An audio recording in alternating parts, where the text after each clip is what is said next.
لله رب العالمين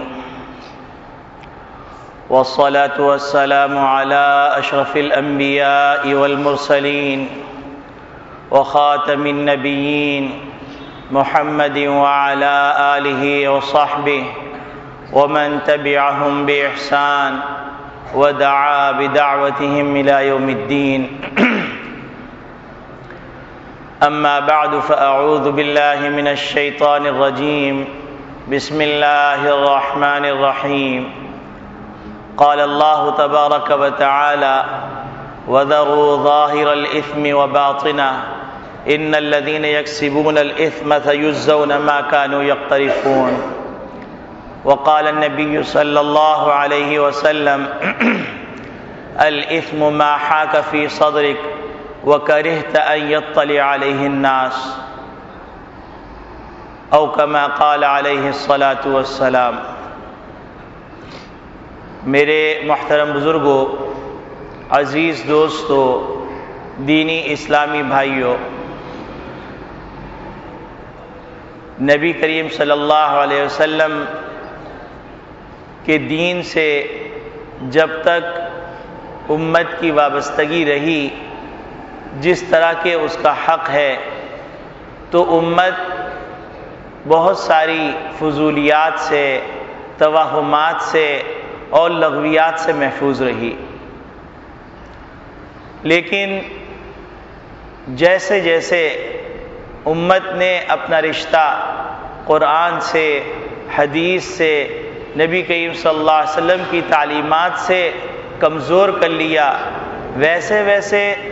مسلمانوں کے معاشرے کے اندر توہمات نے جگہ پکڑ لی۔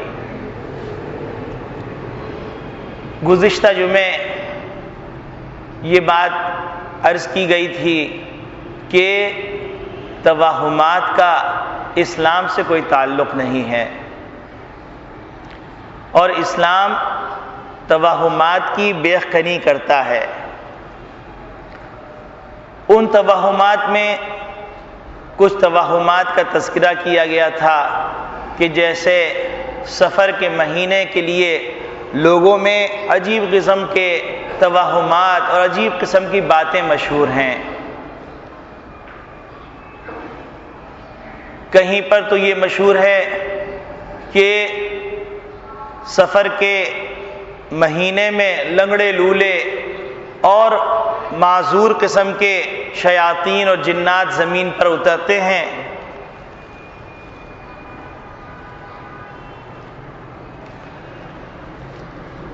توہمات کے نتیجے میں یہ بات مشہور تھی کہ کئی قسم کے جنات جو بوڑھے ہیں، لنگڑے ہیں، لولے ہیں، وہ زمین پر اترتے ہیں اور لوگوں کو کہتے ہیں کہ بسم اللہ پڑھ کے قدم رکھو، کہیں تم ہم کو تکلیف نہ پہنچا دو۔ کہیں یہ بات سفر کے لیے مشہور ہے کہ 10,80,000 مصیبتیں سارے سال میں نازل ہوتی ہیں، اور ان مصیبتوں میں سے 9,20,000 صرف اور صرف یہ مصیبتیں سفر میں نازل ہوتی ہیں۔ یہ بھی ایک توہم ہے۔ اور بھی عجیب غریب قسم کے توہمات ہیں کہ اس مہینے میں شادی نہیں کرنی چاہیے، وہ شادی، وہ نکاح کامیاب نہیں ہوتا۔ کہیں یہ بات مشہور ہے کہ اس مہینے میں سفر نہیں کرنا چاہیے، سفر اس مہینے کے اندر بامراد نہیں ہوتا۔ کہیں پر یہ مشہور ہے کہ اس مہینے کے اندر کاروباری لین دین نہیں کرنا چاہیے، کہ اس کے نتیجے میں وہ کاروبار فروغ نہیں پاتا، اس میں برکت نہیں ہوتی۔ اس طرح کے بیوقوفانہ توہمات مشہور ہیں جن کا عقل سے بھی تعلق نہیں ہے۔ دین سے تعلق تو ہے ہی نہیں، عقل سے بھی تعلق نہیں۔ اور پھر ان توہمات کے نتیجے میں قسم قسم کے معمولات شائع کیے جاتے ہیں کہ اتنی دفعہ سورہ فاتحہ پڑھیے، اتنی دفعہ سورہ قریش پڑھیے، اتنی دفعہ فلاں سورت پڑھیے۔ اور پھر ایک چیز جو بہت زیادہ معاشرے کے اندر جگہ کر گئی ہے وہ یہ کہ سفر کے مہینے کے اندر سورہ مزمل کا ختم کر کے آٹے کی گولیاں بنائی جاتی ہیں اور آٹے کی گولیاں جمع کر کے ایک خاص مقدار میں نٹی جٹی کے پل پہ جایا جاتا ہے، اور وہ جو مچھلیاں ہیں ان مچھلیوں کو کھلایا جاتا ہے، اور یہ تصور کیا جاتا ہے کہ اس سے ہماری مصیبتیں ختم ہو جائیں گی، ہماری مرادیں پوری ہو جائیں گی۔ یہ ساری بدعات، خرافات، واہیات، فضولیات، لغویات اور توہمات ہیں۔ اسی ضمن کے اندر یہ بات عرض کی گئی تھی کہ وہ چیزیں جو یقینی طور پر ہماری زندگی میں اثر انداز ہوتی ہیں، مسلمانوں کا اس طرف دھیان نہیں جا رہا، اور مسلمان اس کی فکر نہیں کر رہے، اور جن کے نقصانات کا تذکرہ اللہ نے، اللہ کے رسول نے قرآن اور حدیث کے اندر کیا ہے کہ وہ عمل ایسے ہیں کہ جن اعمال کے نتیجے میں بارش روک دی جائے گی، جن اعمال کے نتیجے میں قحط سالی ہو جائے گی، جن اعمال کے نتیجے میں خون خرابہ ہو جائے گا، جن اعمال کے نتیجے میں بدعملیوں کے نتیجے میں قتل و غارت گری ہو جائے گی، جن بدعملیوں کے نتیجے میں محبتیں ختم ہو جائیں گی، انسانوں کو، مسلمانوں کو ایسی یقینی باتوں کی طرف توجہ کرنے کی توفیق ہی نہیں مل رہی، کیونکہ مسلمان فضولیات میں پڑ گئے، لغویات میں پڑ گئے، اور فضولیات لغویات میں پڑ جانے کے نتیجے میں اس بات کے اوپر ان کے لیے آسانی ہے کہ وہ فضول باتوں کو چھاپیں، اس پہ پیسہ خرچ کریں، پیسہ خرچ کرنے کے بعد ان چیزوں کو تقسیم کریں، پھر اس کے مطابق لوگوں کو عمل کرنے کی تاکید کریں کہ اس طرح نفل پڑھو، اس طرح تلاوت کرو، اس طرح گلوریاں بناؤ، اس طرح مزمل کا ختم کرو، سورہ مزمل کا ختم کر کے اتنی دور نٹی جٹی پہ آؤ، وہاں کھڑے ہو کے مچھلیوں کو کھلاؤ۔ یہ سب آسان معلوم ہوتا ہے، اور نبی کریم صلی اللہ علیہ وسلم نے جن باتوں کو یقینی طور پہ فرمایا ہے ان باتوں کو کرنا اور سمجھنا مشکل معلوم ہوتا ہے۔ یہ اس بات کی دلیل ہے کہ وہ تمام باتیں خواہشات کے زمرے میں آتی ہیں، اور یہ تمام باتیں اتباع کے زمرے میں آتی ہیں۔ نبی کریم صلی اللہ علیہ وسلم نے ارشاد فرمایا، دو آدمیوں کا تذکرہ کر کے ایک آدمی کو کامیاب قرار دیا اور دوسرے آدمی کو ناکام قرار دیا۔ نبی کریم صلی اللہ علیہ وسلم فرماتے ہیں، الکیس من دان نفسہ وعمل لما بعد الموت۔ عقل مند، دانا، ہوشیار، ہوش مند وہ شخص ہے جو اپنا محاسبہ کرتا رہتا ہے اور آخرت یعنی موت کے بعد جو زندگی آ رہی ہے اس کی تیاری کرتا رہتا ہے۔ والعاجز من اتبع نفسہ ہواہا، کنگال، مفلس، قلاش وہ شخص ہے جو اپنی نفسانی خواہشات کی پیروی کرتا ہے، وتمنى علی اللہ الامانی، اور اللہ سے بڑی اچھی اچھی امیدیں مانتا ہے۔ اب اگر ہم اس کو کامن سینس کے اندر سمجھیں اور آسان زبان کے اندر سمجھیں تو یوں سمجھیے کہ ایک بچے کا امتحان ہونے والا ہے، اور وہ بچہ ساری رات جاگ کر ناول پڑھ رہا ہے اور یہ تمنا کر رہا ہے کہ میں نے رت جگہ کیا ہے تو اس رت جگہ کے صدقے کے اندر میں فرسٹ آ جاؤں گا، تو ایسے طالب علم کو بیوقوف کہا جائے گا، کیونکہ فرسٹ آنے کے لیے رات جاگنا ضروری نہیں ہے، فرسٹ آنے کے لیے، اول آنے کے لیے منزل کی طرف اور بامقصد چیزوں کے پڑھنے کی ضرورت ہے، چاہے مختصر وقت میں پڑھے۔ تو اسی طریقے سے اللہ اور اللہ کے رسول نے جو کامیابی کے راستے بتلائے ہیں ان راستوں پہ چلنے سے کامیابی ملے گی، ان راستوں کی تمنا کر کے غیر راستے پہ چلنے پہ کامیابی نہیں ملے گی۔ تو آج دینداری اگر آ جاتی ہے، اللہ سب کو دے دینداری، دینی شعور دے، تو اس کے بعد دو تین قسم کی چیزیں پیدا ہو جاتی ہیں۔ ایک قسم کی چیز یہ پیدا ہو جاتی ہے، اس قسم کے توہمات کو جمع کرنے لگتے ہیں اور ان توہمات پر بڑی سیر حاصل گفتگو کرنے کے قابل ہو جاتے ہیں،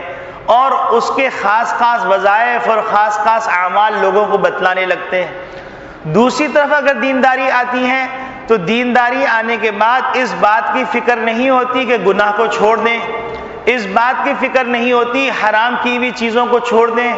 اس بات کی فکر نہیں ہوتی کہ اللہ کی معصیت کو چھوڑ دیں، اگر حرام کھا رہے ہیں تو حرام کو چھوڑ دیں، اگر حرام کاروبار کر رہے ہیں تو اس کاروبار کو بدل دیں۔ فکر کس بات کی ہوتی ہے؟ مولوی صاحب ذرا بتلا دیجئے کوئی ایسا وظیفہ، میں اپنے اندر طاقت پاتا ہوں کہ 1000 دانے کی تسبیح پڑھ لوں گا، ایسا وظیفہ بتا دیجئے بس مجھے 4 چاند لگ جائیں۔ حالانکہ کامیابی کا راستہ بالکل آسان ہے اور سب کے لیے ہے کہ نبی کریم صلی اللہ علیہ وسلم جو فرائض بتایا ہے، جو واجبات بتلائے ہیں، جو سنن بتلائی ہیں، ان کے اوپر عمل کریں، کامیاب ہو جائیں گے۔ 4 چاند نہیں 1000 چاند لگ جائیں گے۔ لیکن اگر صرف اس فکر میں لگے رہے کہ کسی سے وظیفہ معلوم کر لوں، کسی سے کیا کر لوں، اور فجر کی نماز گول ہو رہی ہے اور عصر کی نماز گول ہو رہی ہے، عشاء کی نماز گول ہو رہی ہے، یا پھر حرام کام کیا جا رہا ہے، حرام کاروبار کے اندر مصروف ہیں، رشوت لی جا رہی ہے اور وظائف بھی چل رہے ہیں ساتھ ساتھ، تو یہ تمام باتیں ناکامیابی کی ہیں۔ تو میں نے جو قرآن کریم کی آیت تلاوت کی، اس آیت کے اندر اللہ رب العالمین نے اپنے بندوں کو متوجہ فرمایا ہے کہ اگر تم کامیاب ہونا چاہتے ہو، اگر تم بامراد ہونا چاہتے ہو، اگر تم دنیا کی بھی کامیابی چاہتے ہو اور اگر آخرت کی بھی کامیابی چاہتے ہو، تو اس کا ایک ہی راستہ ہے، وَذَرُوا ظَاهِرَ الْإِثْمِ وَبَاطِنَهُ، ظاہری گناہ کو بھی چھوڑ دو، باطنی گناہ کو بھی چھوڑ دو۔ ظاہری گناہ تو سب لوگ جانتے ہیں کہ ظاہری گناہ کے اندر رشوت ہے، سود ہے، زنا ہے، چوری ہے، ڈاکہ ہے، دھوکہ دہی ہے، فراڈ ہے، کسی کو تکلیف دینا ہے۔ اب بعض لوگ یہ سمجھتے ہیں کہ بس ظاہری اعمال کر لیے، اب باطن کی فکر کرنے کی ضرورت نہیں، چاہے باطن کے اندر تکبر موجود ہو، باطن کے اندر بغض موجود ہو، باطن کے اندر ریاکاری موجود ہو، باطن کے اندر عداوت موجود ہو، باطن کے اندر کینہ موجود ہو، یہ ساری بیماریاں جس سے اسی طرح نقصان ہوتا ہے جس طرح نقصان ظاہری بیماریوں سے ہوتا ہے، لیکن چونکہ دین سے دوری ہے تو دین سے دوری کے نتیجے میں باطنی گناہوں کی فکر نہیں ہوتی۔ حالانکہ جس طرح ظاہری اعمال کے لیے فرائض واجبات ہیں، اسی طرح باطنی احکامات کے لیے بھی فرائض واجبات ہیں۔ جس طرح ظاہری اعمال کے اندر حرام اور حلال ہے، اسی طرح باطنی اعمال کے اندر بھی حرام اور حلال ہے۔ تو جس طرح ظاہری حرام سے بچنے کی ضرورت ہے، اسی طرح باطنی حرام سے بچنے کی ضرورت ہے۔ اب بہت سے لوگ وہ دیکھیں گے نماز کا بھی اہتمام ہو رہا ہے، سب کچھ ہو رہا ہے، لیکن کینہ اندر بھرا ہوا ہے۔ ارے بھائی کینہ کوئی علاج کروا لو، اور ایسے باطن کے اللہ والے موجود ہیں جو اس کی اصلاح کرتے ہیں، ان کے پاس جا کے اس کی اصلاح کروا لو۔ اب آپ اندازہ فرمائیے کہ ایک گناہ جس کے بارے میں نبی کریم صلی اللہ علیہ وسلم نے ہم کو متوجہ کیا، ایاک والحسد فإن الحسد یأکل الحسنات، کہ دیکھو حسد سے بچو۔ اب یہ حسد ایک ایسی چیز ہے جو باطن کی نظر نہیں آتی، اور نبی کریم صلی اللہ علیہ وسلم فرماتے ہیں یہ حسد نیکیوں کو اس طرح کھا جاتا ہے جیسے کما تأکل النار الحطب، جس طرح آگ لکڑیوں کو کھا جاتی ہے۔ اب اگر ہم صحیح معنی میں اسلام کو سیکھنے کی فکر کریں تو افراد و تفرید ختم ہو جائے گی، اور افراد و تفرید ختم ہو کے ایک واضح خط سامنے آ جائے گا، چاہے اس پہ آہستہ آہستہ چلیں گے لیکن انشاءاللہ منزل تک پہنچ جائیں گے، اور کوشش کرتے ہوئے اگر دنیا سے چلے گئے تو کامیاب لوگوں میں شمار کر لیے جائیں گے۔ تو اللہ رب العالمین ارشاد فرما رہے ہیں کہ وَذَرُوا ظَاهِرَ الْإِثْمِ وَبَاطِنَهُ، ظاہری گناہ کو بھی چھوڑ دو، باطنی گناہ کو بھی چھوڑ دو۔ تو اس سے یہ بات سمجھ میں آئی کہ اسلام توہمات سے منع کرتا ہے، اسلام لغویات فضولیات میں پڑھنے سے روکتا ہے، اسلام فضول طریقوں سے جو نہ نبی کا طریقہ ہے، نہ صحابہ نے نبی سے سیکھا ہے، نہ تابعین نے صحابہ سے سیکھا ہے، نہ ائمۃ المجتہدین نے کہیں لکھا ہے، ایسے طریقے سے اگر اللہ کو پانے کی کوشش کرو گے تو نہیں پاؤ گے۔ جیسا کہ ایک بچہ رات میں جاگے لیکن امتحان کی تیاری نہ کرے تو وہ ناکام ہوگا، اسی طرح یہ بھی ناکام ہوگا۔ اور گناہ کیا ہے؟ نبی کریم صلی اللہ علیہ وسلم نے اس کی ایک تشریح فرمائی۔ نبی کریم صلی اللہ علیہ وسلم ارشاد فرماتے ہیں الاثم ما حاک فی صدرک، گناہ وہ ہے جو تمہارے دل کے اندر بے چینی پیدا کر دے، کھٹکا پیدا کر دے۔ وَكَرِهْتَ أَن يَطَّلِعَ عَلَيْهِ النَّاسِ، اور تم اس بات کو ناپسند کرو کہ تمہارے اس عمل پر کوئی آدمی متوجہ ہو جائے۔ کسی آدمی کو معلوم ہو جائے وہ آدمی باخبر ہو جائے۔ اب ہم دیکھیں اپنی زندگی کے اندر، چونکہ ایک دل کے اندر بھی ایک مفتی بیٹھا ہوا ہے، یہی وجہ ہے کہ نبی کریم صلی اللہ علیہ وسلم فرمائے استفتی قلبک، اپنے دل سے پوچھو۔ اب کوئی بھی کام آدمی کرے اور دل کی طرف توجہ ڈالے، توجہ ڈالنے کے بعد دیکھے کہ اس کام سے میرے دل کے اندر بے چینی پیدا ہو رہی ہے کہ نہیں، اور مجھے اس بات کا خوف ہو رہا ہے کہ نہیں کہ اگر میں یہ کام کروں گا لوگوں کو پتہ چل گیا تو لوگ کیا کہیں گے، تو سمجھ لیجئے اس میں دال میں کچھ کالا کالا ہے، اور اس کی تحقیق کر لیجئے، معلوم کر لیجئے کسی صاحب علم شخص سے کہ یہ عمل میرے لیے جائز ہے یا ناجائز ہے۔ تو اس سے کیا ہوگا؟ اس سے یہ ہوگا کہ رفتہ رفتہ گناہوں کی ایک فہرست تیار ہو جائے گی اور نیک اعمال کی ایک فہرست تیار ہو جائے گی، ہماری زندگی کے اندر سے گناہ نکلتے چلے جائیں گے اور نیکیاں آتی چلی جائیں گی۔ یک دم سارے گناہ چھوٹ نہیں سکتے، پرانی عادتیں پڑی ہوئی ہیں، پرانی عادتیں خراب ہیں۔ جب گناہ سمجھ لیں گے تو ایک ایک کر کے ان عادتوں کو چھوڑتے چلے جائیں۔ اب مثال کے طور پر 10 گناہوں کی فہرست ہمارے پاس بنی ہوئی ہے، ہم مشق کریں کہ ایک گناہ کو چھوڑ دیں۔ جب ایک گناہ چھوڑ دیا الحمدللہ کر کے اس پہ نشان لگا دیا، اب دوسرے گناہ کی چھوڑنے کی فکر کریں، تیسرے گناہ کی چھوڑنے کی فکر کریں، ایک وقت آئے گا کہ سارے گناہ ختم ہو جائیں گے۔ اسی طریقے سے زندگی کے اندر جو فضولیات اور توہمات اور لغویات داخل ہو گئی ہیں ان کی فہرست بھی تیار ہو جائے، اور فہرست تیار ہونے کے بعد ان توہمات کو زندگی سے نکال لیں۔ اب ہوتا یہ ہے کہ ہم نے بہت سی باتیں اپنی دادی سے سنی، اپنی نانی سے سنی، اپنی چچی سے سنی، یا اپنے خاندان کے کسی بزرگ سے سنی، انہوں نے کسی بزرگ سے سنی، نہ کوئی مستند کتاب پڑھی گئی، نہ کسی مستند عالم سے معلوم کیا گیا، یہ بس چلتے پھرتے لوگوں میں باتیں مشہور ہو گئیں، وہی باتیں چل رہی ہیں، اور اب ہم کچے ڈوروں سے ہم نے اپنی ایمان کو باندھا ہوا ہے۔ اب جو تصویر ایمان سے ہماری عقل کے اندر جو ایمان ہے، جو اسلامی تعلیمات ہے، اس سے میچ کھا جاتا ہے تو کہتے ہیں بڑا پیارا اسلام ہے واقعتاً، کیونکہ ہمارے دماغ کے اندر انکانشیس شعور کے اندر، لا تحت شعور کے اندر یہ بات پڑی ہوئی تھی کہ اسلام کی یہ بات ہے، اور اب اگر کوئی بات اس کے موافق ہو گئی تو کہتے ہیں بڑا اچھا اسلام ہے، اور اگر اس کے مخالف کوئی بات آ گئی تو ہمارے تو کچے ڈورے ہیں، تو اب ہم ڈر رہے ہیں کہ یہ بات ایسی ہے اور یہ آدمی ایسا کہہ رہا ہے، میرا ایمان تو نہیں چلا جائے گا، حالانکہ اس سے خطرناک باتوں پہ عمل کریں جس سے یقینی طور پہ ایمان چلا جاتا ہے۔ تو میرے عزیز دوستو بھائیو، ہم کو اس بات کی طرف توجہ کرنے کی ضرورت ہے کہ ہم صحیح دین کو سیکھیں، صحیح دین کے اوپر عمل کریں، اور صحیح اسلامی تعلیمات، اسلامی نظریات کو معلوم کریں اور اس کے مطابق اپنی زندگی کو گزاریں، اور ساتھ ساتھ ہم اپنے بچوں کو بھی اس پر لے کے آئیں تاکہ ہمارے بچوں کے علم میں صحیح معلومات ہوں، مجہولات اور واہیات ان کے علم کا ذریعہ نہ بنے۔ جس طریقے سے آج بہت سے والدین ہیں کہ وہ بعض ہیں میٹرک کیے ہوئے ہیں، بعض ہیں بی اے کیے ہوئے ہیں، لیکن اپنے بچوں کو اعلیٰ تعلیم دلوا رہے ہیں، اور ان کے ذہن کے اندر یہ بات موجود ہے کہ اگر ہم اپنے بچے کو یہ تعلیم نہیں دلوائیں گے تو موجودہ زمانہ بہت ترقی کر چکا ہے، پہلے میٹرک کیے ہوئے آدمی کا بھی کام چل جاتا تھا، اب نہیں چلتا۔ تو جس طریقے سے اس بات کی فکر ہو رہی ہے تو اسی طریقے سے اس بات کی بھی فکر کیجئے کہ اگر ہمارا زمانہ جہالت میں گزر گیا اور دین سے غیر وابستگی میں گزر گیا، اس وقت ہم کو شعور نہیں تھا، اب شعور آ گیا ہے، تو اب اگر ہم کچھ نہیں کر سکتے تو کم از کم ہم اپنے لیے کچھ وقت نکال کے قرآن کے لیے وقت نکال لیں، کچھ وقت نکال لیں، بنیادی دینی نظریات اور دینی عقائد اور دینی تصورات ان کو حاصل کر لیں، اور جو توہمات آ رہے ہیں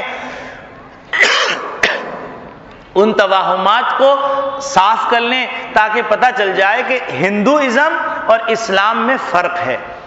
اب بر صغیر میں رہتے تھے، ہندو بھی ساتھ رہتے تھے، برہمن بھی ساتھ رہتے تھے، اور شودر بھی ساتھ رہتے تھے، اور بھی بہت سی چیزیں رہتی تھیں جو عجیب عجیب قسم کے توہمات کا مجموعہ ہے، ان کا مذہبی پورا توہمات پر ہے، ان سے ہمارے ہاں منتقل ہوئی، اب وہ زبان در زبان چلی آ رہی ہیں، اور اس کے سلسلے میں غور بھی نہیں ہو رہی اور فکر بھی نہیں ہو رہی کہ ہم ان توہمات سے اپنی جان چھڑائیں اور اعتماد کے ساتھ زندگی گزار سکیں۔ تو اس کے نتیجے میں ہمارا ایمان بھی مضبوط ہوگا، ہمیں اعمال صالحہ کی توفیق بھی ہوگی، اور ہم منزل مقصود کی طرف سفر شروع کر لیں گے۔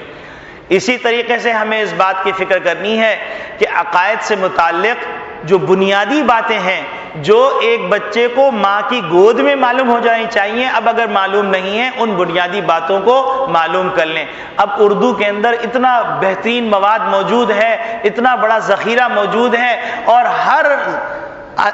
اینگل سے، ہر انداز سے دین کی خدمت کی گئی ہے کہ کتب خانے بھرے ہوئے ہیں، تو ہم الٹی سیدھی کتابیں دینے کے بجائے اپنے بچوں کو ایسی کتابیں دیں جس میں اسلام کا صحیح تصور ہو اور اسلام کی صحیح تعلیمات ہوں۔ پرانے زمانے کی اردو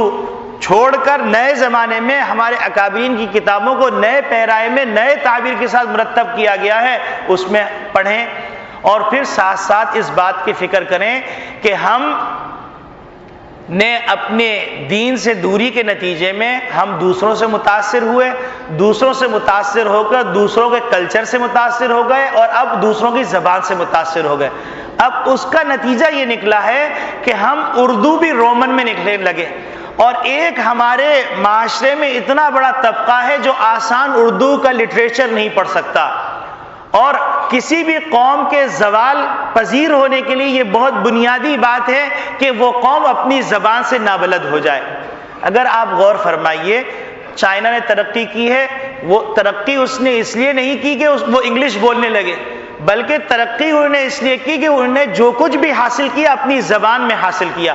اپنے مذہب کا علم بھی اپنی زبان میں حاصل کیا، اور اب سائنس اور ٹیکنالوجی کا علم بھی اپنی زبان میں حاصل کیا۔ اسی طریقے سے جاپان نے ترقی کی تو جاپان نے کوئی انگلش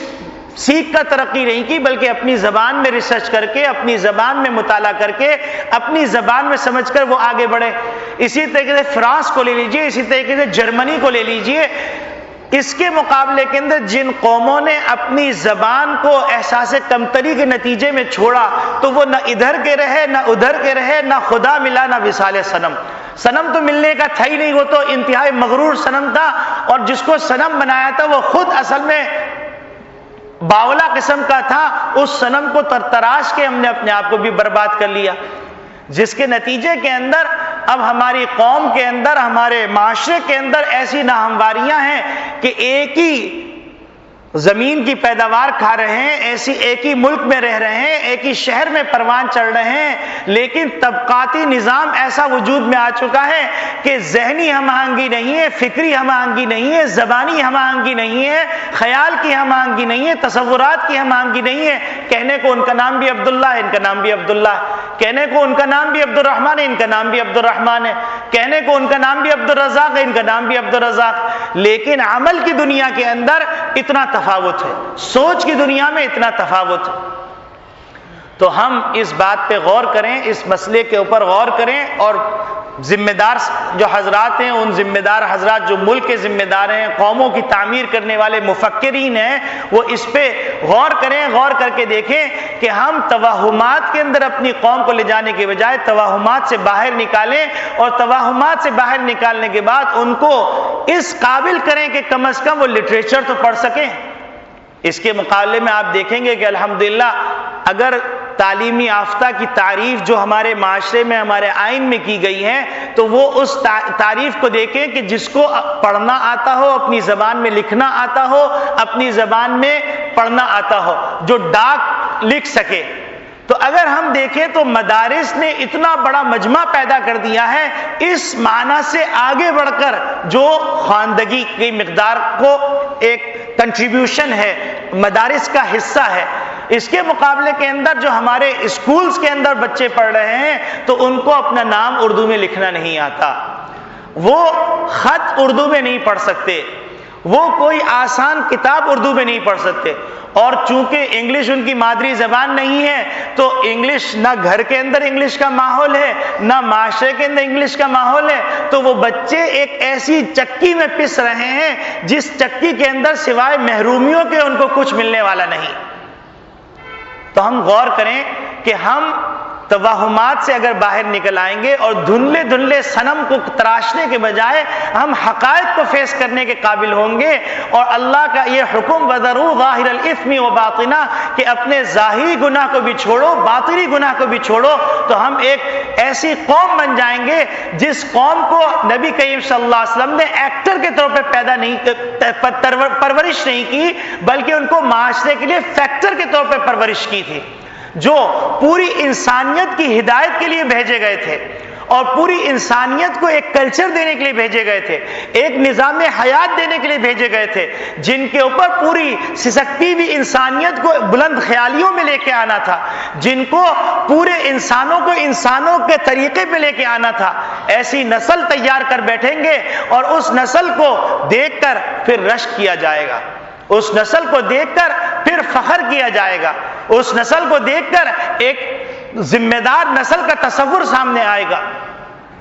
تو میرے عزیز دوستو بھائیو، اللہ رب العالمین ارشاد فرما رہے ہیں کہ وَذَرُوا ظَاهِرَ الْإِثْمِ وَبَاطِنَهُ کہ ظاہری گناہ کو بھی چھوڑ دو، باطنی گناہ کو بھی چھوڑ دو۔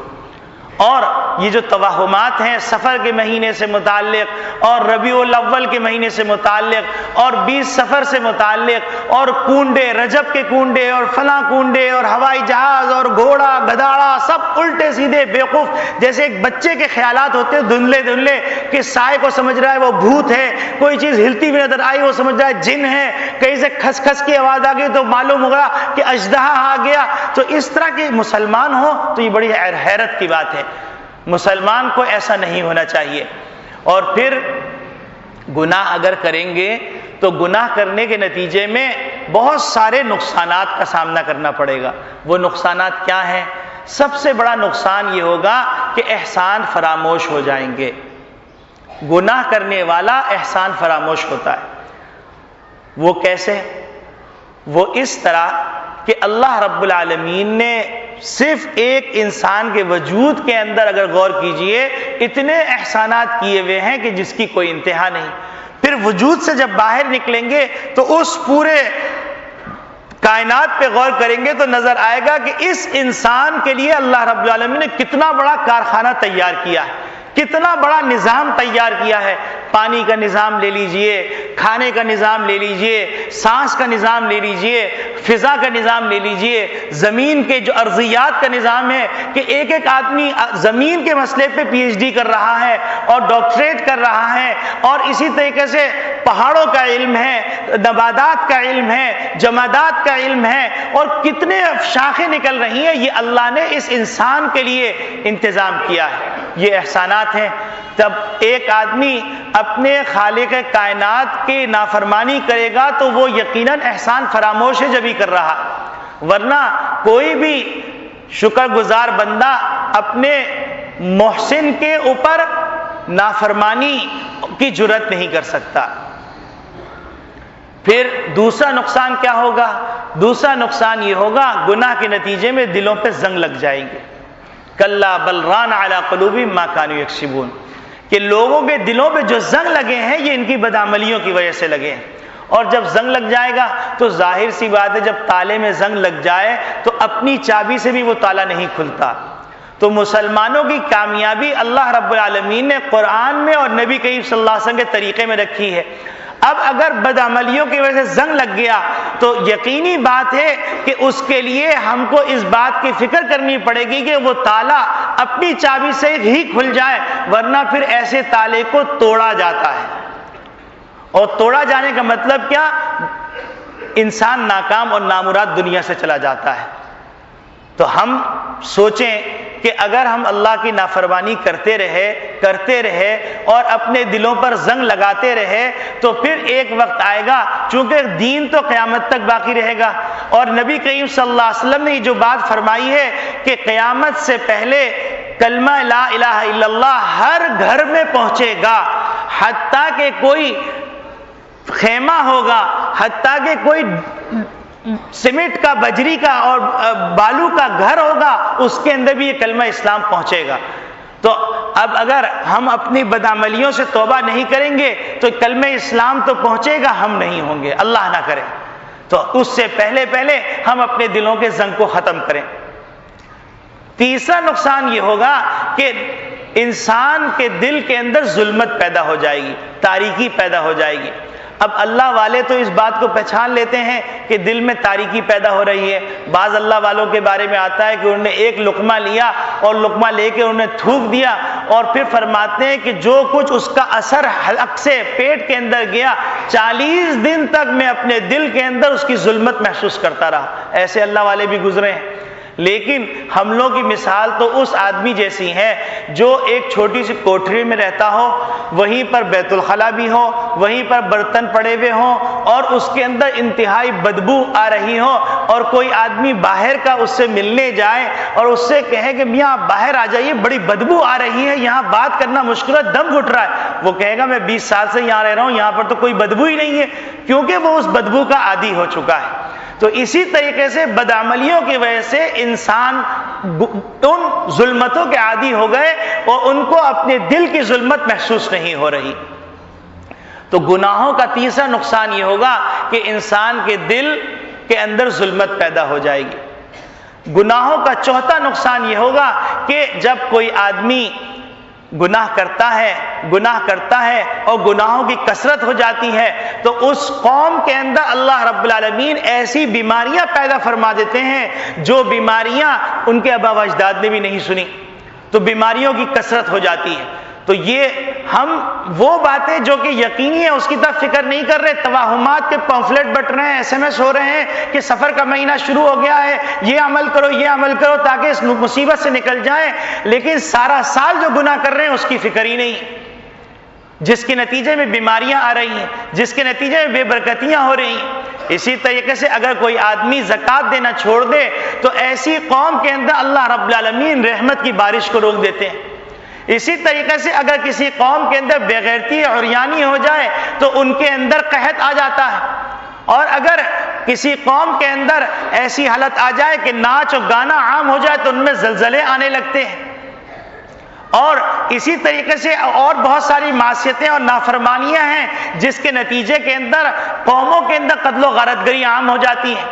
یہ وہ اٹل حقیقتیں ہیں جو نبی کریم صلی اللہ علیہ وسلم بتلا کے چلے گئے۔ تو توہمات کی طرف کان دھرنے کے بجائے ہمیں اس بات کی فکر کرنی چاہیے کہ ہماری زندگی میں کون کون سے گناہ ہیں جو داخل ہیں اور زمانے دراز سے وہ گناہ ہم کرے چلے آ رہے ہیں، ان گناہوں کی فہرست تیار کریں اور ایک ایک گناہ کو چھوڑتے چلے جائیں، اور اس سلسلے میں ہم اپنے علماء سے رجوع کریں اور اپنے اہل علم سے رجوع کریں، ان سے معلوم کریں کیا گناہ ہے، کیا ثواب ہے، ثواب کی چیزوں کو اختیار کریں اور گناہ کی چیزوں کو ایک ایک کر کے چھوڑتے چلے جائیں۔ اللہ رب العالمین ارشاد فرما رہے ہیں کہ وَذَرُوا ظَاهِرَ الْإِثْمِ وَبَاطِنَهُ، کہ ظاہری گناہ کو بھی چھوڑ دو، باطنی گناہ کو بھی چھوڑ دو۔ إِنَّ الَّذِينَ يَكْسِبُونَ الْإِثْمَ سَيُجْزَوْنَ بِمَا كَانُوا يَقْتَرِفُونَ، کہ جو لوگ گناہ کرتے ہیں ان قریب ان کو ان کی گناہوں کی سزا چکائی جائے گی، مزہ چکایا جائے گا۔ اللہ رب العالمین ہم سب کو گناہوں سے توبہ کرنے کی توفیق عطا فرمائے، اور توبہ کرنے کی وہ جو 3 شرائط ہیں کہ ان یقلع عن المعصیہ، کہ آدمی گناہ کو چھوڑ دے، وان یندم علیہا، اس پر ندامت و شرمندگی ہو، وان یعزم عزما جازما الا یعود الی مثلہا، پکا یقین ہو، ارادہ ہو کہ میں اس گناہ کی طرف نہیں جاؤں گا۔ جب یہ 3 شرائط پوری ہو جائیں گی تو توبہ نصوح ہو جائے گی، اور اگر کوئی بندہ کسی کا حق غصب کیا ہوا ہے تو وہ حقوق العباد کو ادا کر دے، اس کے 4تھی شرط ہے حقوق العباد کی ادائیگی، تو وہ حقوق العباد کی ادائیگی کر کے اب اپنا سفر نئے سرے سے شروع کیجئے، اور اللہ